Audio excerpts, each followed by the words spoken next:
Flashes of steel cut across gray skies in the South China Sea as two Navy aircraft, a fighter jet and a helicopter from the USS Nimitz, went down within 30 minutes of each other during routine operations. All crew were recovered safely, but these weren't minor incidents. Two crashes in one day, not combat, not collision, just the strain of keeping pace in contested waters. Missiles and cannon blasts aren't the only danger. In skies and seas crowded with patrols, drones, and close calls, the ocean doesn't need an enemy to remind crews how fast things can turn critical. Before we dive in, hit like, subscribe, and ring the notification bell so you never miss a deep dive from Naval Brief. On October 26, 2025, the Navy confirmed that an F-18F Super Hornet assigned to Carrier Strike Group 11 crashed into the South China Sea during routine flight operations. The two aviators safely ejected and were recovered. Less than 30 minutes later, an MH-60R Seahawk helicopter from the same carrier ditched into the water during another routine flight. All three crew members were recovered safely. These didn't happen under combat or collisions. Just two costly reminders that out there, danger doesn't need a trigger. Both crews are safe, the jets and rotorcraft, not so much. As for the cause, two aircraft from the same carrier crashing on the same day isn't something you just shrug off. But there's no enemy, no intercept, no mid-air collision, just silence and an open investigation. Two crashes in a week would be concerning anywhere. In the South China Sea, it's a signal flare. Carrier strike groups don't get downtime here. Every patrol, every launch, every radar contact runs under the quiet tension of surveillance and shadow. Chinese ships track from the horizon. Coast Guard cutters swing close. And dozens of eyes, satellites, sensors, and social media accounts watch every move the US makes. Flying in that kind of spotlight burns energy fast. Maintenance windows shrink. Pilots get fewer practice landings. Pressure goes up, precision goes down. Officially, these crashes change nothing.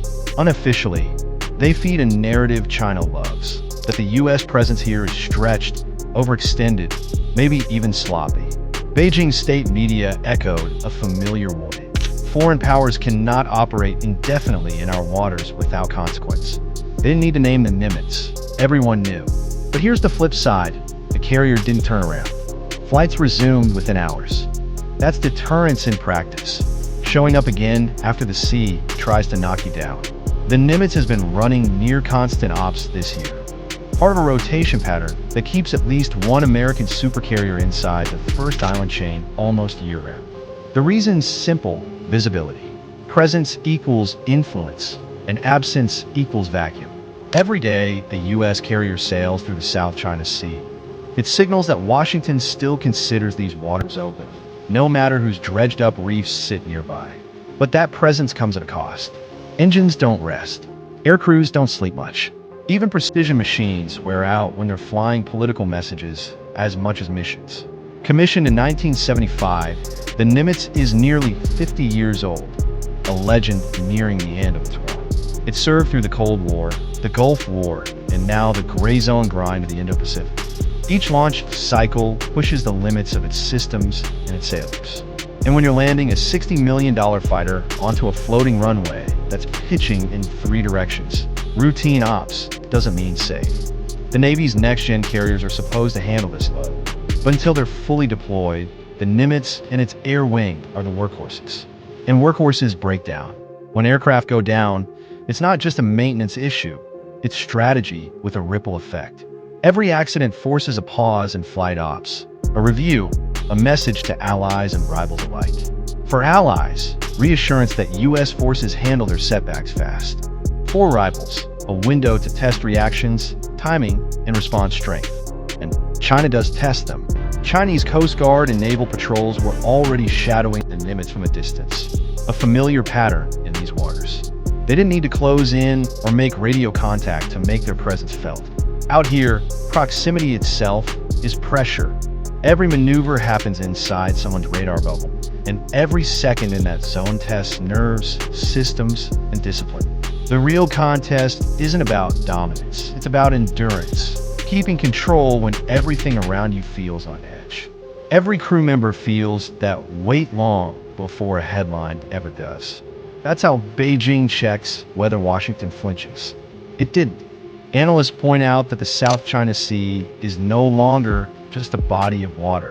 It's an endurance test. The US keeps tempo high to prove access. China keeps tempo high to prove control. Everyone's playing the long game, but the wear and tear is real. The danger isn't an open war. It's an exhausted accident that sparks one. That's what military planners call friction, when small things add up until something big breaks. 2 aircrafts down in a week. That's friction talking. Talk to anyone who's worked a flight deck. They'll tell you the hardest part isn't the launch or recovery. It's the constant vigilance. Jet blast, loose tools, deck slips. Everything's trying to kill you before the enemy ever does. And yet, sailors keep rhythm. Fuel crews keep fueling. Pilots keep launching. Because that's the job. They don't look at it as heroism, but habit. The quiet version of discipline that doesn't trend online, but keeps nations stable. Back home, the Navy's leadership is walking a line between transparency and perception. They can't downplay 2 crashes, but they can frame them. The official narrative, safety investigation ongoing. No operational impact. Translation, we're fine, keep moving. But behind closed doors, everyone knows the stakes.